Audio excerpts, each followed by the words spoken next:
আজকের রেসিপিটি একেবারেই স্পেশাল। আজকে খুব সহজে তৈরি করে দেখিয়ে দিব ক্রিমি আর মজাদার দারুণ মালাই চিকেন হান্ডি। অল্প কিছু উপকরণে তৈরি হয়ে যাবে দারুণ স্বাদের এই রেসিপিটি।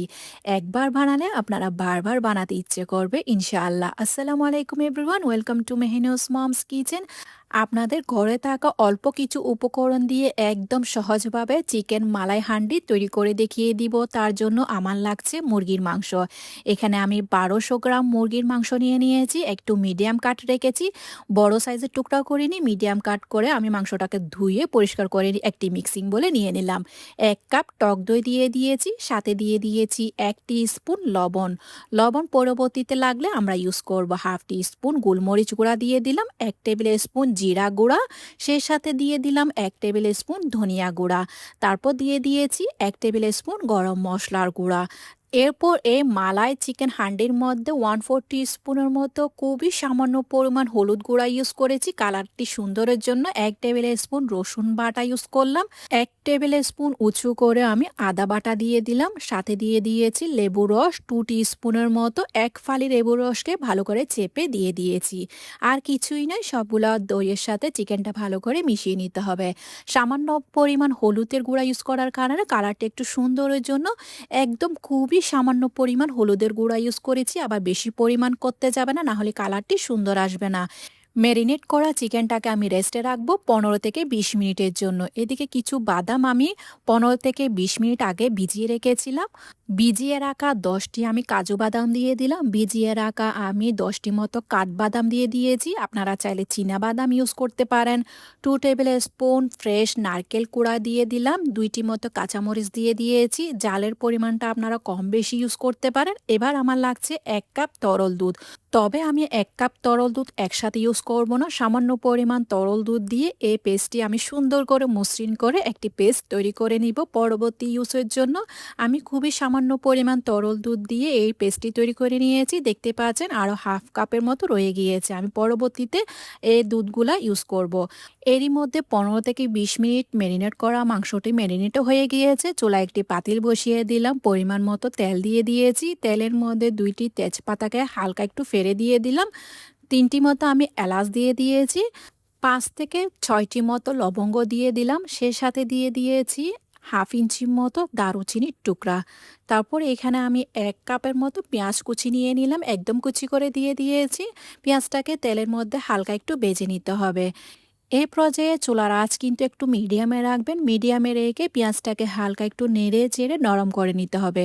দেখে নিশ্চয়ই বুঝে নিয়েছেন। এইরকম একটি নরম পেঁয়াজ তৈরি হয়ে যাওয়ার পর আমি মেরিনেট করা চিকেনটা দিয়ে দিলাম। আলতো হাতে চিকেনটা দিয়ে দেওয়ার পর এবার ভালো করে চিকেনটাকে তেলের মধ্যে কষিয়ে নিতে হবে। ধৈর্য সহকারে 3 থেকে 4 মিনিট মতো এই চিকেনটাকে কষিয়ে নেওয়ার পর যখনই দেখবেন চিকেনের কালারটি হালকা একটু চেঞ্জ হয়ে গিয়েছে, তখনই মনে করবেন আপনার চিকেন কষানো একদমই পারফেক্টলি হয়ে গিয়েছে। 3-4 মিনিট এভাবে নেড়ে ছেড়ে কষিয়ে নেওয়ার পর কালারটি যখন চেঞ্জ হয়ে আসবে, এরই মধ্যে আমি ঢাকনাটা দিয়ে চিকেনটাকে রান্না করব। যেহেতু আমরা এখানে দই ইউজ করেছি, তাহলে দই থেকে প্রচুর পরিমাণের পানি ছাড়বে। ওই পানিটি দিয়ে আমি পুরোপুরি চিকেনটা রান্না করে নিব। ঢাকনা দিয়ে মিডিয়াম আঁচে চিকেনটা রান্না হওয়ার জন্য বসিয়ে দিলাম। মাঝের মধ্যে ঢাকনা উঠিয়ে নেড়ে ছেড়ে দিতে হবে, না হলে তলানিতে লেগে যাওয়ার সম্ভাবনা অবশ্যই থাকবে। তার জন্য মাঝের মধ্যে ঢাকনাটা উঠিয়ে নেড়ে ছেড়ে দিয়ে দিবেন। এরই মধ্যে আমার চিকেনটা 80% মতো সেদ্ধ হয়ে গিয়েছে। তারপর আমি যে পেস্ট তৈরি করে রেখেছিলাম বাদাম আর নারকেলের পেস্টটা, ওই পেস্টটা দিয়ে দিয়েছি। বাদাম আর নারকেলের পেস্টটা দিয়ে দেওয়ার পর যে দুধ রেখে দিয়েছিলাম আরও 1/2 কাপের মতো, ওই লিকুইড দুধটাও দিয়ে দিয়েছি। ব্লেন্ডার জারটা ধুয়ে সামান্য পরিমাণ পানিও দিয়ে দিয়েছি। একদম অতিরিক্ত পানি দিতে যাবে না, খুবই সামান্য পরিমাণ ব্লেন্ডার জারটা ধুয়ে তারপর দিয়ে দিয়েছি। এরপর নেড়ে ছেড়ে ঢাকনা দিয়ে এভাবে রেখে দিব। প্রায় আরও 5 থেকে 6 মিনিটের মতো রান্না করে নিয়েছি। যেহেতু এখানে লিকুইড দুধ ইউজ করেছিলাম, তার জন্য উতরে পড়ে যাওয়ার সম্ভাবনা থাকবে। ওরই জন্য ঢাকনাটা উঠিয়ে বারবার নেড়ে ছেড়ে দিতে হবে। এরই মধ্যে আমার চিকেনটা পুরোপুরি সেদ্ধ হয়ে গিয়েছে। গ্রেভির পরিমাণটা ঠিক এমনই রাখবেন। পরবর্তীতে ঠান্ডা হওয়ার পর গ্রেভিটা আরও গাঢ় হয়ে যাবে, যেহেতু আমরা এখানে বাদাম বাটা ইউজ করেছি। ওরই জন্য গ্রেভিটা গাঢ় হয়ে যাবে পরবর্তী ঠান্ডা হওয়ার পর। এবার আমি এখানে দিয়ে দিব 2 টেবিল স্পুন ফ্রেশ ক্রিম। আপনাদের হাতের কাছে যদি ফ্রেশ ক্রিম না পান তাহলে আপনারা গরুর দুধের মালাইটাও ইউজ করতে পারেন। জালের জন্য 5 থেকে 6টি মতো কাঁচামরিচকে ফালি করে দিয়ে দিয়েছি। 1 স্পুন আমি কাস্তুরি মেথি দিয়ে দিলাম। বাজারে কিনতে পাওয়া যায়, দিলে দিবেন, না দিলে অপশনাল থেকেই যাবে। এবার লবণটা চেক করে লবণটা দিয়ে দিবেন। যেহেতু আমরা মেরিনেট করেছিলাম চিকেনের মধ্যে লবণ দিয়েছিলাম, তার জন্য গ্রেভির মধ্যে হালকা একটু লবণ দিয়ে নেড়ে চেড়ে আমি রান্নাটা কমপ্লিট করে নিব। আমার মালাই হাঁডিটা এই পর্যায়ে একদমই রেডি হয়ে গিয়েছে। নামানোর আগে দিয়ে দিব 2 টেবিল স্পুন ঘি। 2 থেকে 3 টেবিল স্পুনের মতো ঘি দিয়ে দিবেন উপরটা, দিয়ে ভালো করে আরেকবার মিশিয়ে নেবেন। মিশাতে মিশাতে আপনাদের কাছে আমার একটাই রিকোয়েস্ট, আমার রেসিপি যদি আপনাদের কাছে ভালো লেগে থাকে তাহলে ফ্রেন্ডস অ্যান্ড ফ্যামিলির সাথে অবশ্যই শেয়ার করবেন, লাইক কমেন্ট সাবস্ক্রাইব করতে একদমই ভুলবেন না। আর আমার ফেসবুক পেজটাকে ফলো করে দিয়ে যাবেন।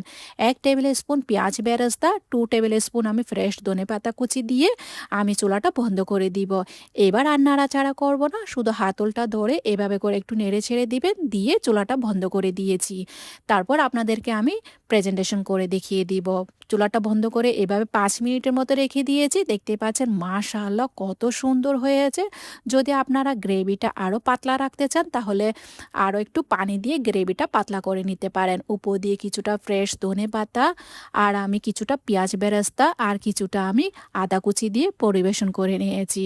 গরম গরম রুটির সাথে আর গরম গরম ভাতের সাথে খেতে লাগে অসাধারণ। আমার রেসিপিটি একবার হলো আপনারা ট্রাই করবেন আর আমাকে কমেন্টে জানাবেন কেমন হয়েছে। আজকে তাহলে এ পর্যন্ত। দেখা হচ্ছে নতুন আরেকটি রেসিপি নিয়ে। সেই পর্যন্ত ভালো থাকবেন, সুস্থ থাকবেন, আমার জন্য দোয়া করবেন।